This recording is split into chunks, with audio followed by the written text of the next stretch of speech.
Good morning, guys. I'm gonna have breakfast. Eggs and chicken noodle soup. I'm just gonna wait until the water boils.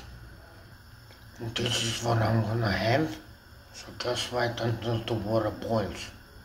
So you just open it half, and then you got these two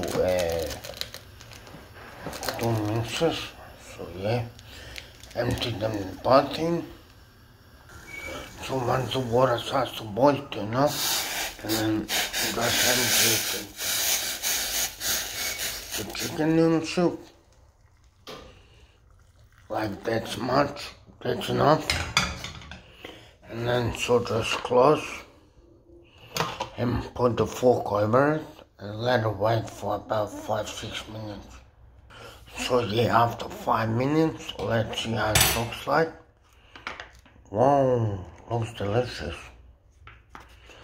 Looks delicious. So just